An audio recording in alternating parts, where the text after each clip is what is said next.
black storm coming. See the lightning strike. Black people rising.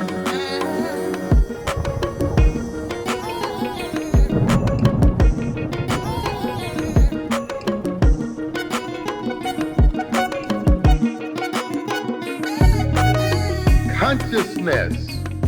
Without human consciousness, there is no world.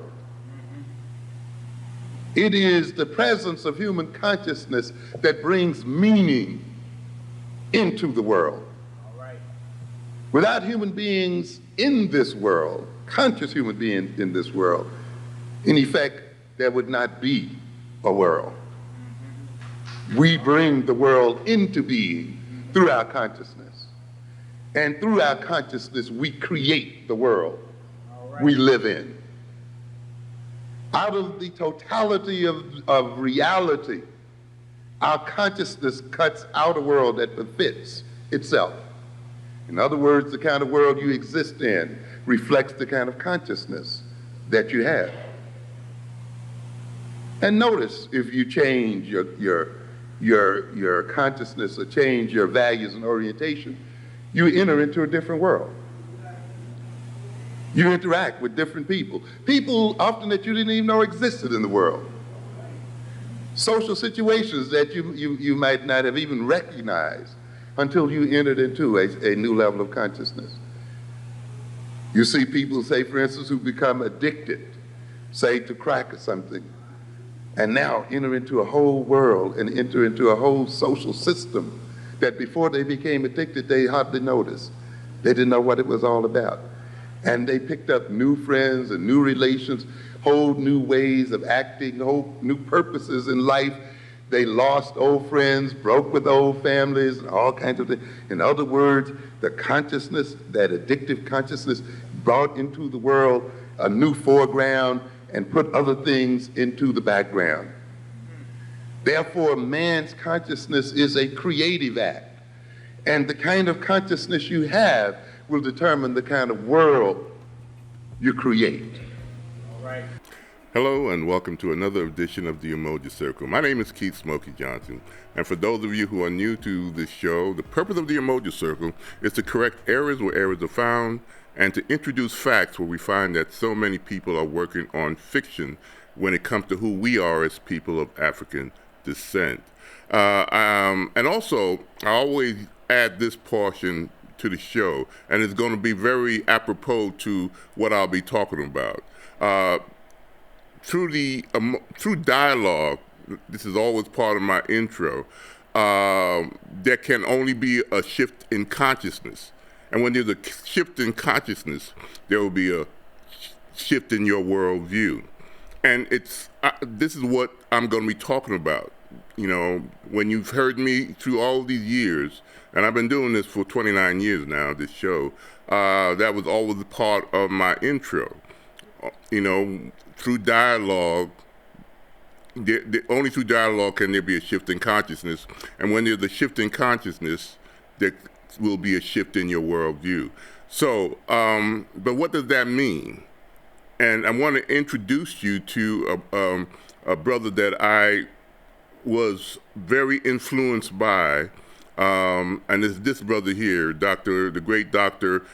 Amos Wilson, a psychologist, and very pro-black, and his whole focus is on his people. Let's go on to the next image. I want to show some of the books that he wrote. This is one of his most famous books, The Falsification of African Consciousness. There's that word again, consciousness. And I'm not a psychologist, I'm not a psychiatrist. I took 2 courses in psych when I was in college 100 years ago, but I've read a lot of other books like Dr. Amos Wilson, Dr. Naim Akbar, Dr. Wade Noble. All these are black psychologists, and Dr. Frances Cress Rosen, I can't forget her, of the ISIS Papers, who've dedicated their life to understanding how our consciousness as people of African descent was affected after 400 years of listening to another group's history, after being conditioned and taken off our own type of systems. You know, that who we are today is not who our ancestors were when they came off those ships on Point Comfort in 1619.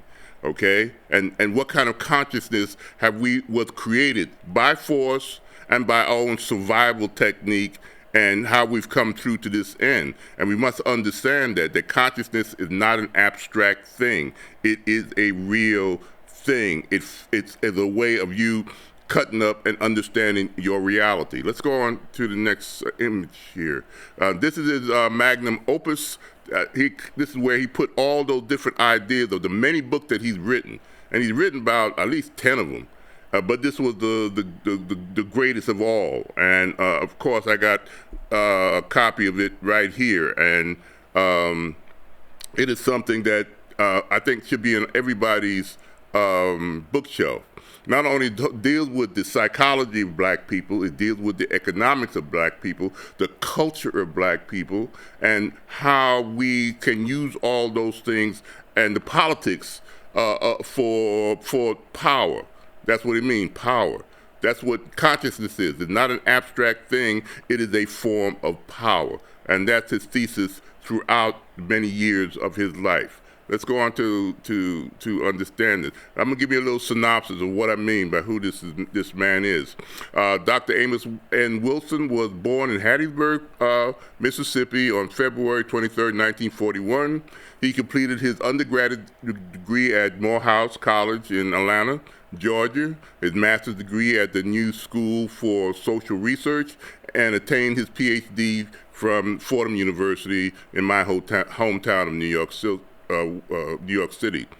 He has worked as a psychologist, social caseworker, supervisor, probation officer, so he knows about dealing with our brothers and sisters behind bars, and as a training administrator in the New York City Department of Juvenile Justice as an academic. Wilson has also taught at the City University of New York from 1981 to 1986, and at the College of New Rochelle from 1987 to 1995. He died in January of 1995, and what a great loss that we have. He died very young, you know. So this is my tribute to him and my introduction to you, like I do at the Umoja Circle. Try to introduce you to those whose minds have influenced me, and you should know about, we should all know about. With the type of consciousness that we have, it's very difficult, but I tried to introduce those people to you, like Dr. Clark, Dr. Wade Nobles. I've done things on Chancellor Williams. I've done things on whether the Egyptians were black or not. Dr. Ivan Van Sertima, and all these great scholars I want to introduce you through this medium of the Umoja Circle. Let's go on to start this discussion. There's some of his other books: Awakening the Natural Genius of Black Children, Black on Black Violence, a very powerful book that you need to understand.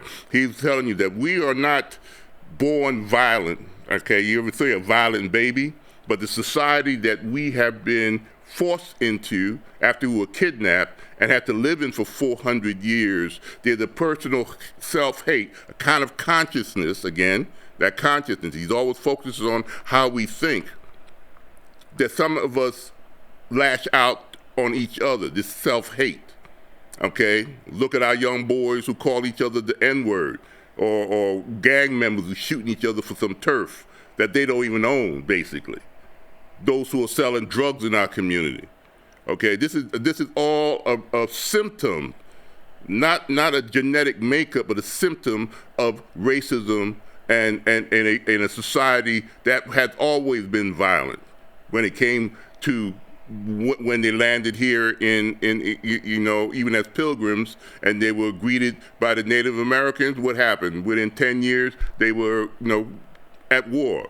Christopher Columbus in his diary said how gentle the Native Americans were at the time when he met them, when he hit the Bahamas. He never came to the continent, but he was in the areas of the Bahamas. And he said in his own journal, and I even talked about that in previous shows, he talked about how they were easy to conquer. They were really, they were so nice. They were so open that they were easy to conquer. That kind of mentality is the world that our people would come in.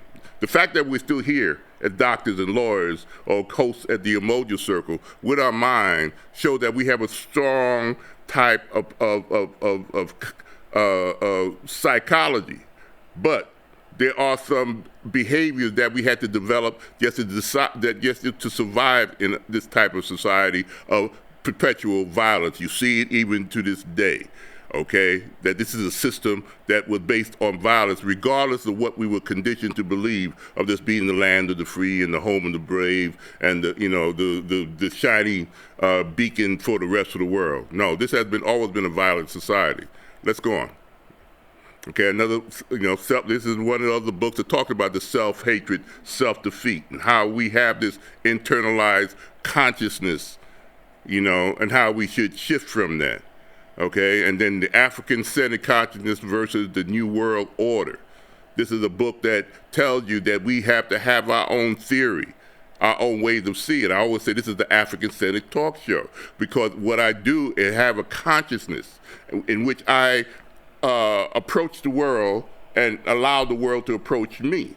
Okay, when Japan was bombed in 1945 with 2 atomic bombs.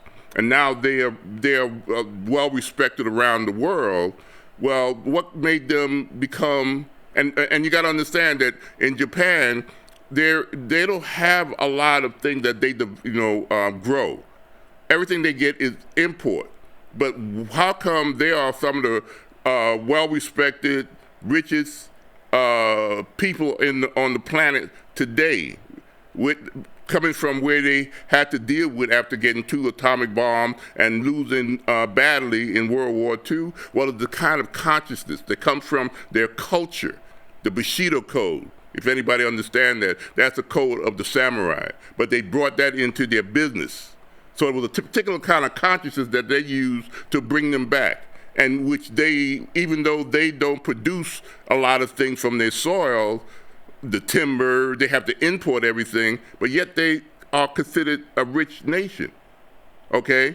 The thing is that, according to Dr. Amos Wilson, is how you see the world is based on the kind of consciousness that you have.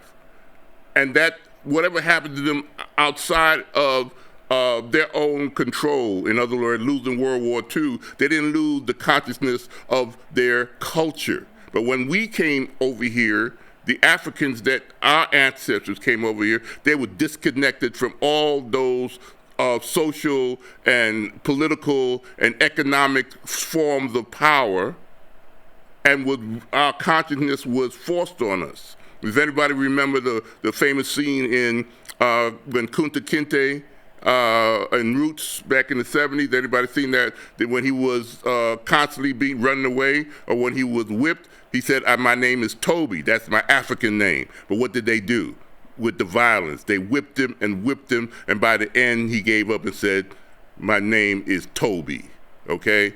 That's a metaphor for the switch of consciousness. When he became Toby, he became a slave. Okay, let's go on to the next one. Okay, again, what is consciousness? It is awareness, the ability to see accurately. Okay, do we see accurately when I talk about our African ancestors? Do we know anything about that? But we know about George Washington. We know about Abraham Lincoln. We know about all these white historical people. We relate to the Knights of Shining Armor. We relate to Arthur, great Arthur stories. We talk about the Crusades from a European point of view. Where is our history? You don't think that affects the consciousness of the people when you're seeing something through another group's eyes? Okay, therefore, a prerequisite for consciousness is to have an accurate image of oneself in the world in which you find yourself. Okay, when we were brought here to Port Comfort, and what I mean Port Comfort, that's where the White Line, which was the ship that carried those 20 or so Africans and brought them to Port Comfort in Virginia in 1619.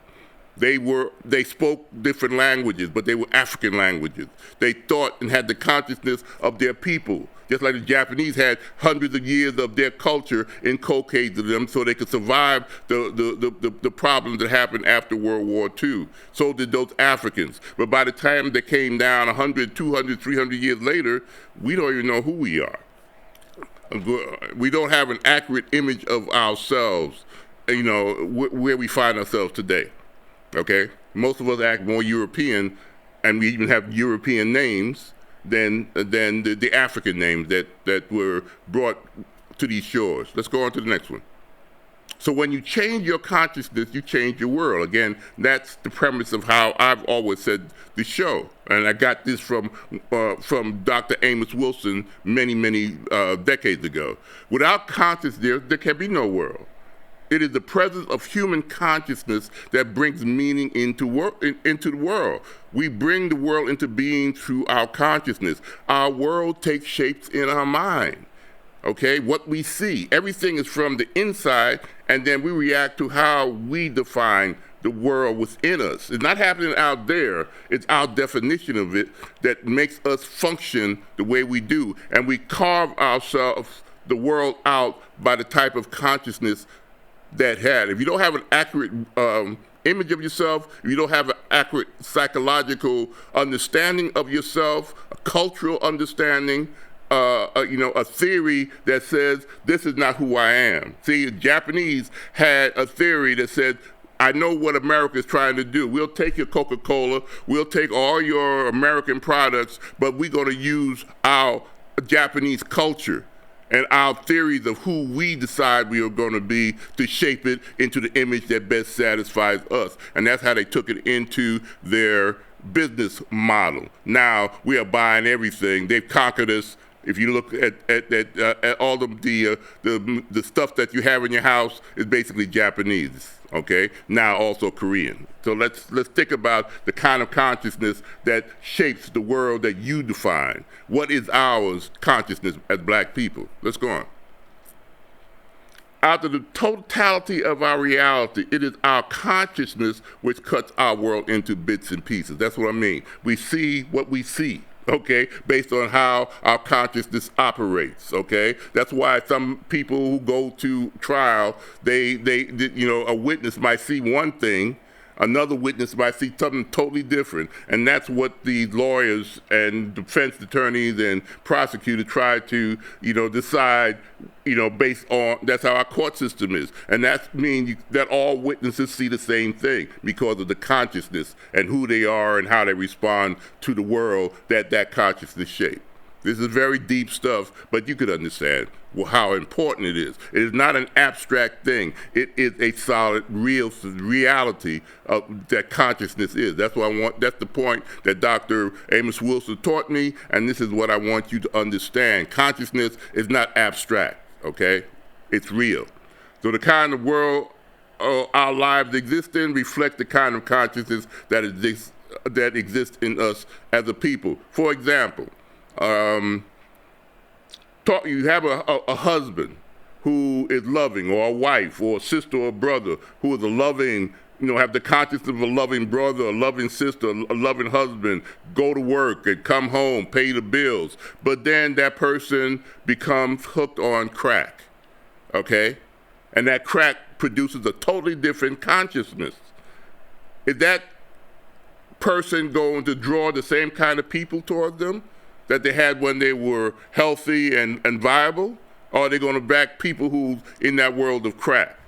Are their consciousness going to talk about paying their bills or loving their partners or loving their family members or being trustful to each other? Or their personalities is going to be based on that crack consciousness that was developed by that addiction, okay? That reflects the kind of consciousness, the kind of world our lives exist in, whether you're in a loving home or in the world of drugs and jail and all the other things that come with being an alcoholic or a drug addict. Two different realities based on the consciousness that exists in that individual. Think about that. Let's go on.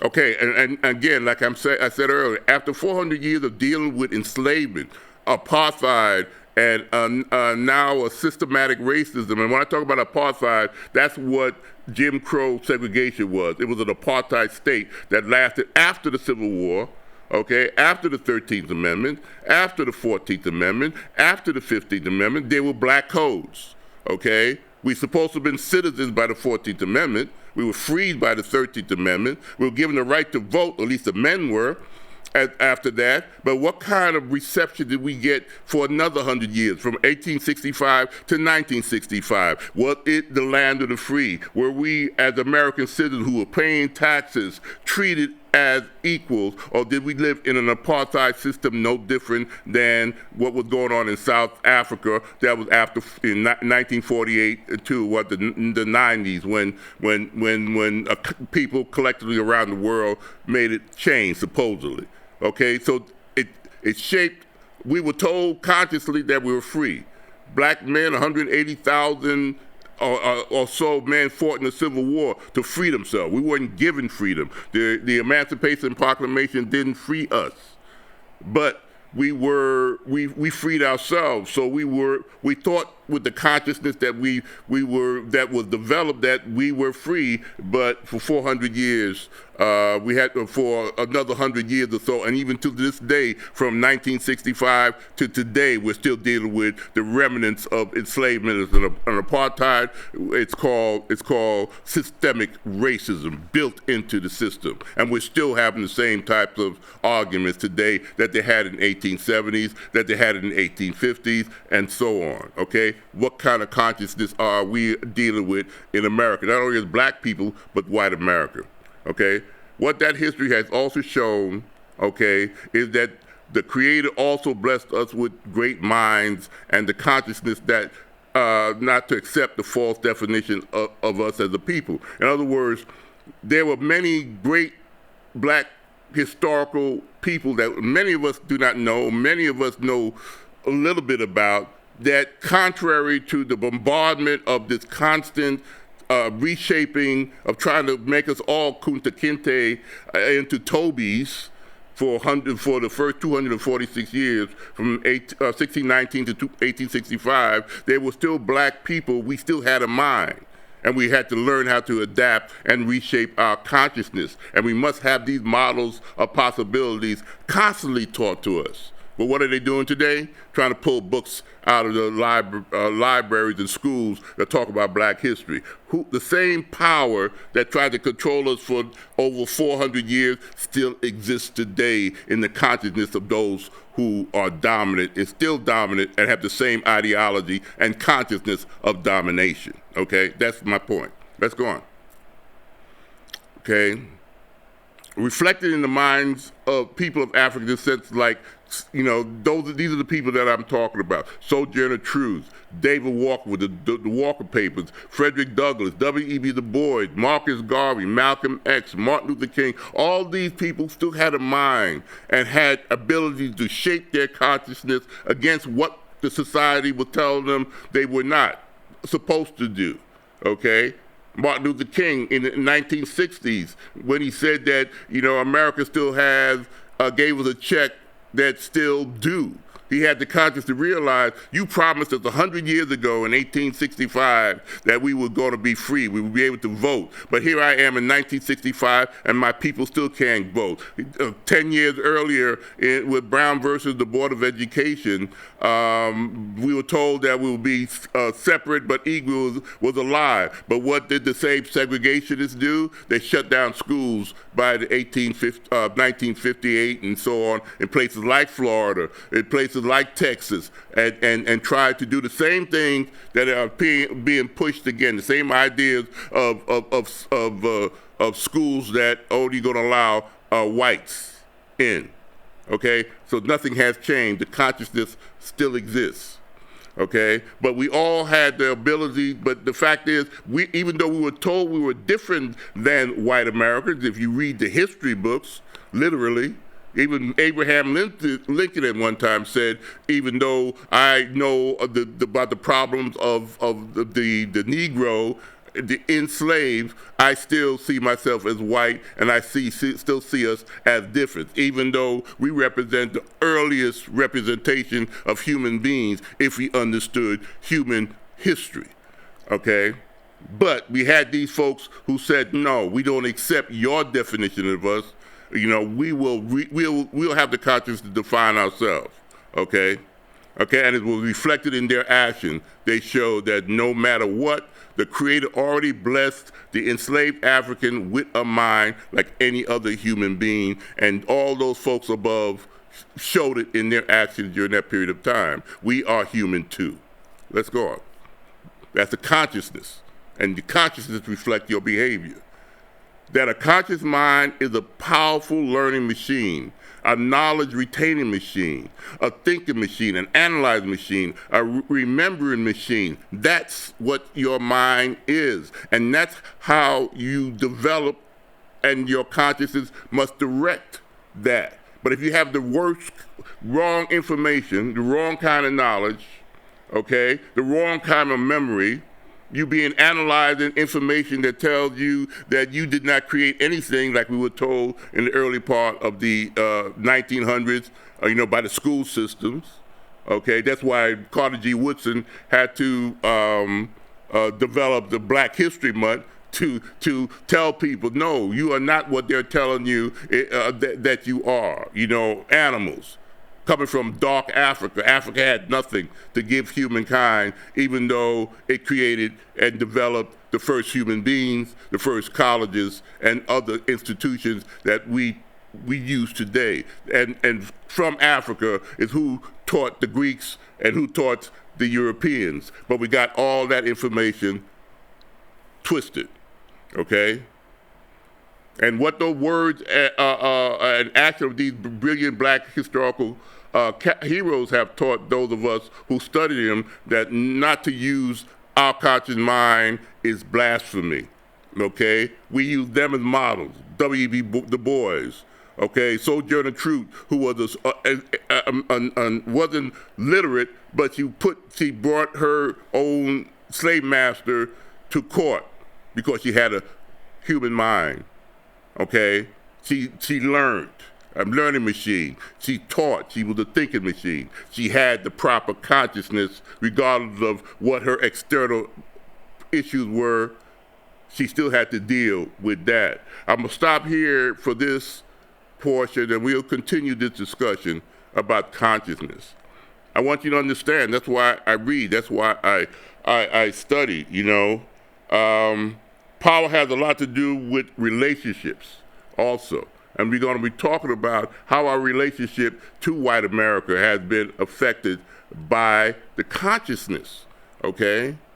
We condition ourselves to believe that they owe us jobs, but we're the ones who produces the jobs by our talents, okay? Ask any entertainer. But who runs the music business compared to who sings the songs, okay?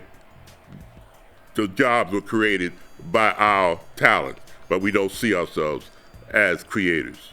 But until next time, I'm gonna say peace, Hotep, bye-bye.